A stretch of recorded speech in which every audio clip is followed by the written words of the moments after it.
Archives of Prasar Bharati presents the timeless treasure of golden era.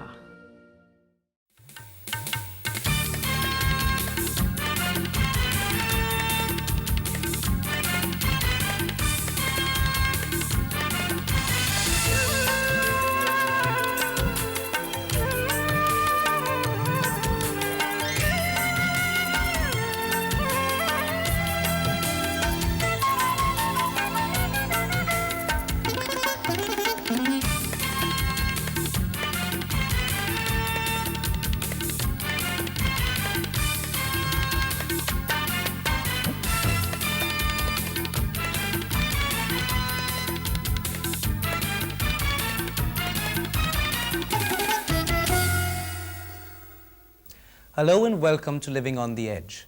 Although conservation and development have often been seen as opposing forces, it is not difficult to see that the same problems that threaten the biosphere threaten all of us. When the last of a species is destroyed, not only are we losing an irreplaceable part of the natural world, but also the potential it might have had to produce new medicines, new crops, and new products for a better human existence. Conservation and development are merely two expressions of the same need to keep the Earth sustaining. And if sustainable development is the key, we have to look at areas where things have gone wrong and evolve new strategies. This week, Living on the Edge seeks to do just that. We report on the continuing degradation of India's most polluted river, see how this village uses non-depleting energy sources, examine the feasibility of battery buses, and see how old tyres are recycled in Britain. But we start with the Damodar Valley, which has had to pay a heavy price for India's industrialization. The ecological burden of extensive coal mining, coal-based power projects and steel plants has been borne largely by the river Damodar, which is today perhaps the most polluted river in India. Sunil Manoharan reports.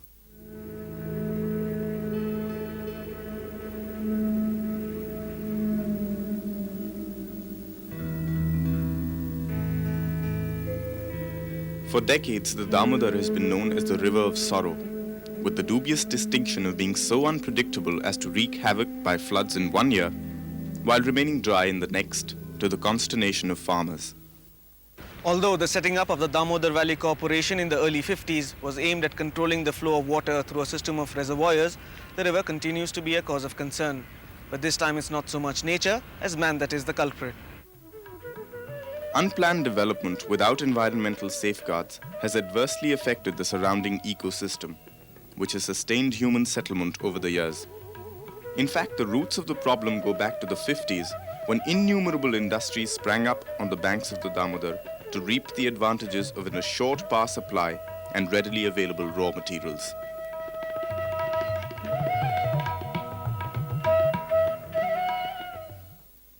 The year 1972 saw an acceleration of industrial activity with nationalization, and in the frenzied rush to meet new demands, environmental concerns were either forgotten or ignored altogether.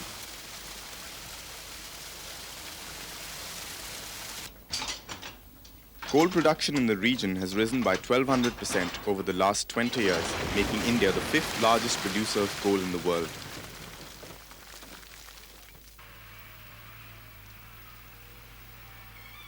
But as is so often the case, economic development and environmental protection do not always go hand in hand. Today, it is estimated that over 6,000 million litres of untreated effluents flow into the River of Sorrow every day, making it the most polluted river in India. And this is not surprising, considering that there are 6 power stations, 15 coal washeries, and several other coal-based industries in the region. This is coal slurry, and this contains particles of coal dust along with the sediments that is from the surface water. You can get it from other places also. It comes on the way through the wave. It is traveling from the washery to the disposal point. Ultimately it is coming to the water and it is polluting river Damodar. It is a fact that Damodar is the most polluted river of the country, and it is getting polluted right from Patratu to this place. So there are a lot of thermal power stations, there are a lot of steel plants, there are a lot of hard coke plants, hard coke oven plants, there are a lot of refractories on this river, and they are discharging a lot of pollutants into this river.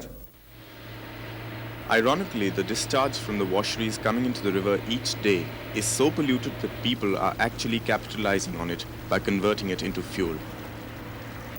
Here, waste from the washeries is being intercepted to collect coal particles, which are then baked and sold as a source of fuel. This is not only a testimony to the depressingly high level of pollution, but also how it is possible to find alternate use for the pollutants. पानी यहाँ निकलता तो विशेषल कारखाना से यहीं खेत से आता है तो यहाँ माल आता है यहाँ से लेबर काटता है तब पानी जब माल भर जाता है तब पानी बहता है नदी देने यहाँ खेत पूरा यहाँ वहाँ फुल हो जाता खदान तब नदी देने भागते हैं और जब यहाँ लेबर रहता तो यहाँ माल उठाता खेत खाली करता है लेबर खट खट के फिर यही खेत में माल रहता है. Not surprisingly, the biotic life in the river has nearly vanished. Fish spawning has been severely reduced. Ironically, fish sellers have no clue as to why there is no catch from the river. They have to be content selling fish that comes from Andhra Pradesh. Andhra Pradesh से आता है. आंध्र प्रदेश ये दामोदर नदी से नहीं आ रही. क्यों नहीं आ रही? अब वहाँ से नहीं आता तो क्या करें हम? हमको तो खरीदना है. Further downstream, where the Damodar water is used for irrigation, it is clear what the polluted water has done. Not only has the coal dust and oil in the water been responsible for soil degradation, but also for a decline in agricultural output.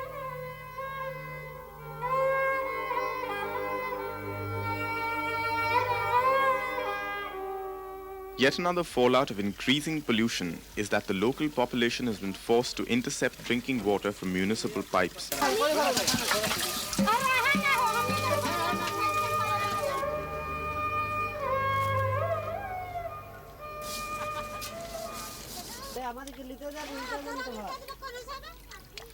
In Bokaro district, we stumbled upon a group of people who consider this the only way out.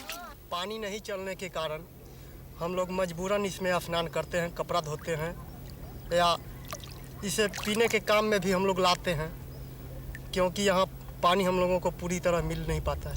रोज नहीं आता, कभी कभी पानी का जब दिक्कत होता है तब आता है. तो गंदा पानी में हम लोग नहाना होता है, खींचना होता है, कहाँ मिलेगा अच्छा पानी.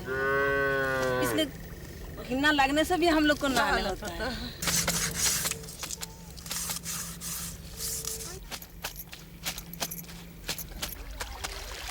Whilst this may seem a logical step for semi-urban areas, villages directly dependent on the river are an unhappy lot and highly susceptible to disease. तो यहाँ के आसपास के जो अस्पताल हैं, हॉस्पिटल, जैसे चंद्रपुरा डीवीसी हॉस्पिटल, वहाँ का अगर रिपोर्ट लिया जाए, इंटरनली रिपोर्ट, तो उसमें आप पाएंगे कि अधिक मरीज इसी से ग्रसित है. There are many cases in this region. They have got the kidney stones or the gallbladder stones, they have got the skin diseases, they have got the eye diseases, and all other related respiratory diseases also it has been reported. The water problem is further aggravated by continuous mining, where the incessant pumping of water out of open cast mines has reduced water levels to such an extent that wells and hand pumps are virtually redundant. The water of the river is posing serious problems in terms of drinking water supply. Now we have a water filtration plant at Jamadoba, and there we have to filter water, and it poses real problems, and the water is really like mud. When we pump in the raw water, it is really bad. It is only now that industries have started taking steps to control industrial pollution. Industrial effluent treatment has begun, and recycling is known to take place. Some washeries have even begun marketing coal fine particles. But even now, when there are power cuts, recycling of affluent stops, and the hapless Damodar becomes a passive recipient of industrial waste. Worse still, the monsoons often wash piles of waste from the banks into the river. Although pollution control awareness and environmental pressures have increased considerably, the management of offending industries refuse to accept that they are polluting the river. The Sudamdi used to discharge effluent to Damodar River. We have made it nil. Like that, one by one, cart hold of the washis, effluent from the washi is not going to the river. So the question of pollution by the washery we have been able to check in our area. The two main sources of pollution are either from the powerhouse or from the washery. We in Tyres still have completely stopped polluting Damodar River. There's no effluent that goes from the washery or the powerhouse to Damodar River, so we are not polluting it. Okay, no, we are just around right here and we went right next to the river and we saw one drain with fine coal going inside the river. What would be your reaction to that? Well, I can only say that I don't know whose drain it is. It's unfortunate. Despite these protestations, the Bihar State Pollution Control Board has set up 14 pollution monitoring stations. Samples of river water are collected regularly and analyzed. This particular batch of samples will be used to evolve a comprehensive pollution monitoring policy. But when we asked the board how long the process would take, the answers seemed rather vague and non-committal. It will take some time. There is a gestation period. Any industry cannot set up ETP in, say, in very short time. They will take some time. We have created just a task force committee. Regularly our chairman is personally taking the interest. He used to visit and we are developing we cannot stop the industry. In the absence of a sense of urgency to check, if not control pollution, there is perhaps another way out. And those solutions are not easy to come by. The spread of awareness that commercial feasibility and environmental protection are not necessarily mutually antagonistic could carry the day. Some coal washeries, for example, have set up recycling plants and settlement ponds. Though the setting up cost was high, plant managers say that by selling off the coal sediments to contractors, who in turn convert this into coal fuel, a profit is made. They get to reimburse the cost of setting up the plant, while effluent discharge to the river is reduced considerably.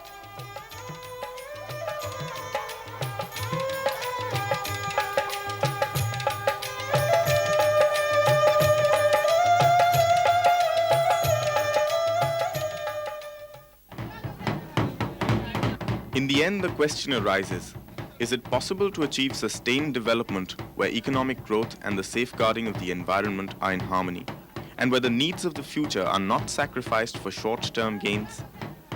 The river Damodar may have been the river of sorrow, but it was also a lifeline nurturing and sustaining crores of people.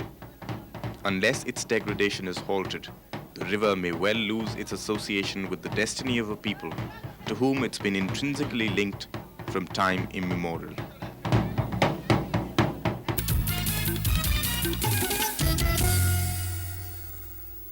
Still to come, how this village uses sustainable energy, the feasibility of battery buses, and how used tyres are recycled in Britain.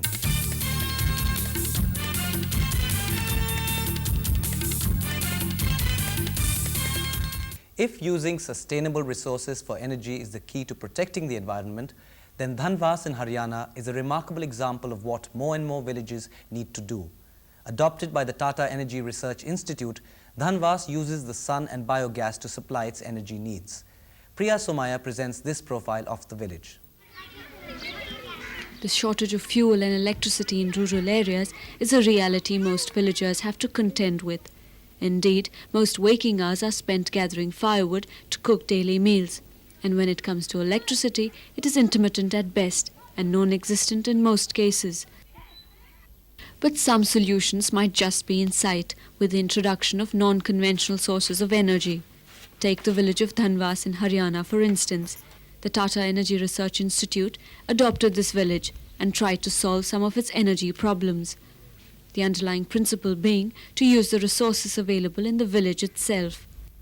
Well, actually, we've tried several solutions in Dhanvas. These include solar cookers, these include improved chulas. We also have a 10 kilowatt gasifier unit, which is using agricultural residue, mainly mustard residue. And this generates power which is being supplied for lighting purposes in the village itself. So it's a mix of various technologies that we have tried. To start with, biogas plants were introduced in several houses. Training programs were carried out and villagers taught to use these units. All it required was cow dung, and considering the number of buffaloes in the village, it would not be much of a problem. Introduction of such plants helped reduce, even if gradually, the cutting of trees in the area. अगर आज ये biogas नहीं लगाए जाएं तो लकड़ी जलानी पड़ती है और लकड़ी जलाने के लिए जो है महिलाएं पेड़ काट के लाती हैं तो दो नुकसान होते हैं। एक तो पेड़ कटने से जो है पर्यावरण की समस्या पर अंतर पड़ता है दूसरे तो एक तो पेड़ कटना बंद हो जाते हैं, दूसरे जो धुआं होता है वैसे चूल्हों से वो समाप्त हो जाता है। पहले जंगल से लकड़ी लाते थे, फिर चूल्हे से बनाया करते, धुआं होया करते, काले बर्तन हुए थे। यदि इस पे आराम से बन जाए, काले बर्तन भी नहीं हुए। While many more houses need to adopt these plants, field workers have successfully convinced most to use smokeless chulhas. This might seem trivial, but to women who have to suffer the fumes and heat every day while cooking, it has brought some relief. The smoke is now directed outside through a pipe. अपना pipe वाला चूल्हा है ना, वो उससे धुआं नहीं बढ़ता और ना आँखों में इतनी परेशानी होती। Tyres has also developed a gasifier, which could be used to generate electricity. What is interesting about this piece of machinery is that it uses organic waste like dried mustard stalk that has no other reusable value. Briquettes are made and this is used to generate electricity. Presently, this 10 kilowatt gasifier provides light to the temple. Naturally, the villagers are keen to have the light extended to their homes. हमारे यहाँ बिजली तो आती ही नहीं, जो बहुत कम आती है। अब आ जाती है, फिर कट जाती है। बच्चे ना तो पढ़ सकते हैं ना कोई बात है। बहुत ही ज़्यादा दिक्कत है। गांव में तो टोटल परेशानी है, ना तो कोई शाम को मतलब अंधेरा ही रहता है, चाहना तो रहने का कोई सवाल ही पैदा नहीं। अगर आपका प्लांट यहाँ चल जाए ये, तो गांव में तो अच्छी सुविधा होगी इससे। It's becoming increasingly apparent that we can't provide electricity to all our villages, particularly for domestic applications, by extending the grid. Because that's not only going to be very expensive, there are management problems that are involved, but more than that, there are enormous environmental problems. Now, if we can come up with decentralized solutions, whereby power is generated in a sustainable manner, using local resources, local fuels, then I think it would certainly alleviate the overall environmental problems of the country. In a country like India, with its very diverse economic and socio-cultural situation, experience has shown that interventions for energy development have to be region-specific. And with the increasing emphasis on sustainable development in the 1990s, Dhanvas seems a possible alternative in meeting rural needs.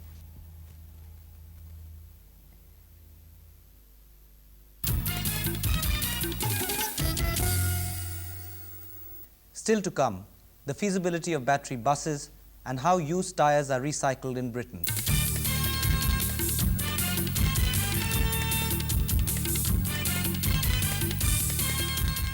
Most city dwellers are seemingly reconciled to high levels of vehicular pollution. Gas masks are becoming a common sight, and Delhi is already the second most polluted city in the world. And as we approach the 21st century, drastic technological alternatives to combustion engines will have to be examined. Among the innovations being considered are battery-powered vehicles. Amitabh Shukla assesses the suitability of battery technology. This is a battery-powered bus, and unlike the normal petrol or diesel buses, it does not choke you with its exhaust. And what would come as a surprise to most people is that these buses have been on Delhi roads for almost 10 years now. Run by Delhi administration, these buses provide a shuttle service between various office complexes. You know, Delhi is, I think, 4th major city in world where is too much pollution. Keeping in view, these buses were introduced in '84, and at present we are having fleet of 85 buses. Developed by BHEL, the battery bus is a perfect example of what is now called clean technology. The soundless, smokeless bus runs on electrical power generated from batteries. Charging the batteries takes 10 to 12 hours, and the bus can travel about 50 kilometers before the batteries need recharging. This bus has many advantages over those using a combustion engine. You see, these buses are not using any fossil fuel. That means there is no petrol being used to run these buses. Hence, there is absolutely no pollution. Then, there is no noise in these buses because there are no moving parts. Thirdly, there are no jerks in the absence of the moving parts. So, there is a very smooth ride while starting and stopping. And fourthly, there is a longer life of these buses. Using electrical power offers other plus points too. The absence of a combustion engine means easier maintenance and fewer breakdowns. The battery bus is also easier to drive and offers a smoother and more comfortable ride for the passengers than the normal buses. इससे पहले जो petrol diesel की गाड़ी चलाते थे उनसे काफ़ी अच्छी है उन गाड़ियों में धुएं से बहुत ज़्यादा परेशानी होती थी और वैसे भी क्लच ज़्यादा यूज करना पड़ता था। इनमें गाड़ी कहीं लाल बत्ती पे खड़ी है, क्लच दबाने की ज़रूरत नहीं, गाड़ी पेट्रोल वाली गियर में डाल दी बंद हो जाती है। इनका ऐसा कोई वो नहीं है। इसमें यही फ़ायदा है कि यहाँ ज़्यादा नॉइस नहीं होती, तो मतलब मेंटल के ऊपर प्रेशर नहीं पड़ता, एंड इसमें धुआं भी नहीं आती जैसे दूसरी बसों वगैरह रहती है, तो पोल्यूशन वगैरह में भी इसमें कम होती है, तो इसे स्मूथ चलती है तो अच्छी लगती है जाने में। But there is some way to go before this technology catches on. At present, the battery buses can only make small trips around the charging stations. The load-carrying capacity of these buses is also limited. But the environmental benefits of this technology are evident even now. These buses are, pollution-free, and in conventional vehicle there is too much pollution, and even noise level is also less. And these buses are therefore very useful in congested areas. In Delhi, which has more vehicles than Bombay, Calcutta and Madras combined, air pollution caused by vehicular exhaust has reached alarming proportions. Tons of poisonous exhaust gases are added to the air every day, and gas masks are becoming a common sight. While pollution control norms are being enforced on Delhi's vehicles in an effort to bring down air pollution, they may not be enough to tackle the problem. If we are to breathe clean air in the future, we have to explore options such as battery-powered buses.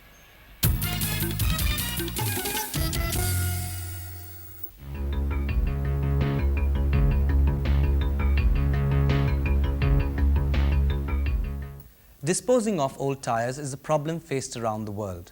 They can't be easily burnt, they are not biodegradable, and in hot climates they can be a breeding ground for disease-spreading insects. But there may be a way out, as a British entrepreneur has found out. Here's a report. A work of art made out of old tires. A bonfire made out of old tires with black smoke and lots of poisonous gases. Just two of the less unsuccessful ways of getting rid of old tires. The world may need tires, but their disposal presents us with real problems. In tropical countries, tire dumps are a health hazard, breeding ground for disease-carrying insects, and such dumps are growing around the world. On average, we get through one tire per person per year. But there could be gold at the end of the road for old tires, or just a waste problem if we think of them as a resource. Rather like oil, crude oil yields gases, liquids and solids which fulfill many modern needs. But crude oil must be refined to separate these substances. On a smaller scale, a similar principle can be applied to tires, using heat to separate the different materials they contain. It is called pyrolysis.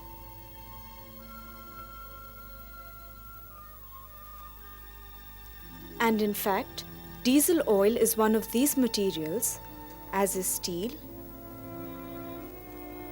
and as it is a great filter for industrial effluent carbon. Herbert Beran has developed a tire pyrolysis system which uses a latest scientific understanding to turn dangerous waste into profitable products. What is the secret of the alchemy which turns garbage into a clean profit? In there's a furnace operating up to 1000 degrees centigrade. On top of the furnace is a retort which is filled with tires. On top of that there is a lid which is clamped down so that the whole thing is a sealed system. Before you start actually working the furnace, you purge the whole system with nitrogen to make it safe. Then you light the burners, get the temperature going up in there, and at a given time in a cycle, probably an hour and a half in the cycle, the tires in the retort will start to decompose, and gas, and an oily gas will come off from the tires through the vapor transfer line into this first pre-condenser. The secret of the system is to condense the liquid out of the gas clearly and efficiently. As the gas cools, liquid oils condense out in 3 different stages. The gas that doesn't condense continues through the system, where eventually cleaned and cooled, it can be fed back into the burner or used in other ways. The oil too is drained off. These gases and liquid oil provide energy, lots of it, but what is left behind is even more valuable: carbon and steel. Every batch consumes 1 ton of tire, about 150 on an average. In this case, small really is beautiful. Any larger and the heat will not penetrate the whole mass of tires. Every batch yields 150 kilograms of steel and 400 kilograms of carbon byproducts that can be sold. But more importantly, the system is fully sealed, minimizing pollution. Being small scale, it is relatively cheap and it would be highly profitable anywhere in the world. It gives a new life to old tires.